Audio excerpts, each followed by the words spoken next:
Hello and welcome to Airlines 101 with Laura. So today I want to do a little video about medical applications and thinking about what you report on your medical application as a pilot with regard to counseling. And I am not a medical health professional. I am not a mental health professional. I am none of these things, but I do want to just clear up a few confusion areas that I see that sometimes people who are trying to become pilots get hung up on with the medical application that really shouldn't hang up your application, or people who are already pilots who are very concerned with going to a visit with counseling because of their FAA medical that they want to maintain. So first off, to get your medical, you're going to go to the FAA website and fill out the MedExpress form. So simple, you log in. Those of you who are pilots have done this a lot. Those of you who are not, again, I'm not giving advice on medical or what you should or should not have on forms or anything like that, other than I want to clear up some confusion about counseling visits. So when you fill out this form, one of the questions is going to ask, have you visited any health professionals in the last 3 years? So I've pulled up the page from what it looks like when you go to MedExpress to do it. You're going to fill it out. They have like a list here on the FAA website about who you should report visits to.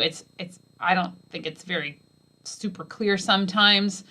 And it is really not clear on here like counseling. So where I work at the university we have a counseling center for students to go, and I could go to it too, but for students can go and get counseling.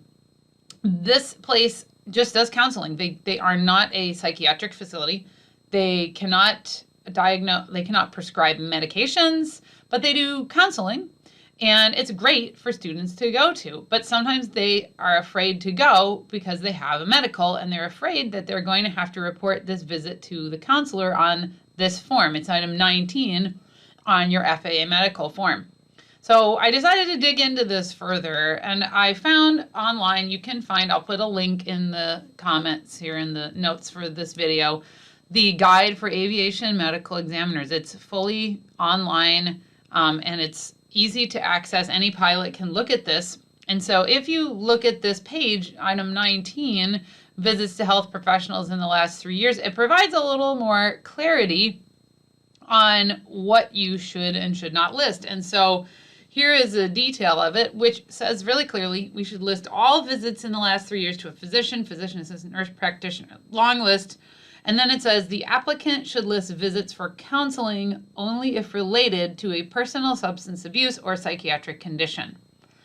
So what that is saying, for example, at my university where I work, if a student is really overwhelmed with the busyness of the semester, perhaps something happened that has been stressful to the student, something's going on, and they want to go to see a counselor, what this says is, for example, our counseling center cannot prescribe anything, nor is it going to make any diagnosis of any psychiatric condition. So if you go to a counseling center and you don't get prescribed any medication, and they're not a place that's able to make diagnoses of psychiatric condition, you should have no fear to go talk to a counselor as a pilot to get the help you need from counseling. Counseling can be very helpful to people when working through certain stressful situations and stressors in our lives.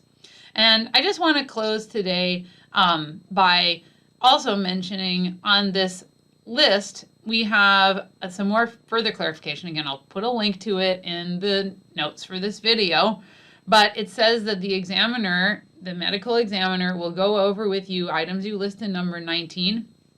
And if the examiner finds that what you listed is personal or sensitive nature, has no relevancy to flying safety, then they are going to just put down that the history is not significant or relevant to the application, and that then you can be issued a medical certificate by the examiner on the spot. It doesn't go in for like further evaluation to the FAA or anything like that.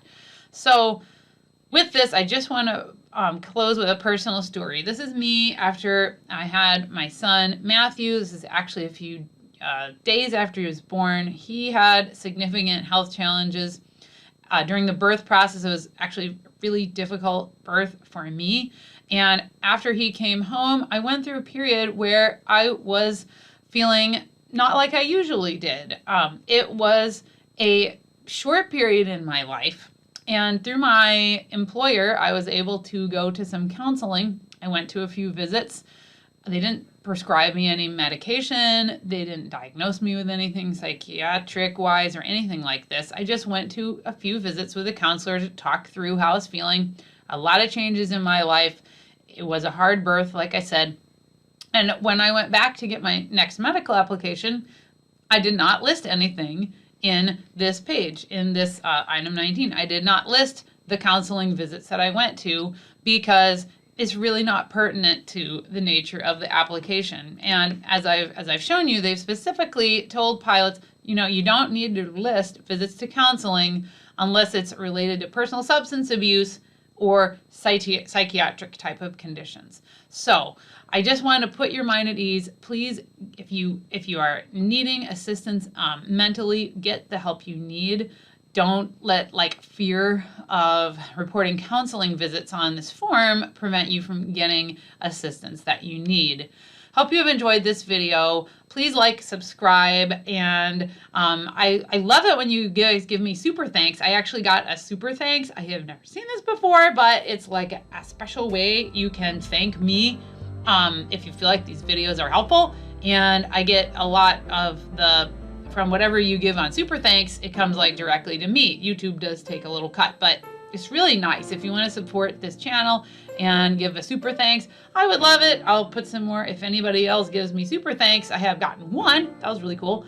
I will put it in the comments of future videos and give you guys a shout out in the video. So thank you guys very much.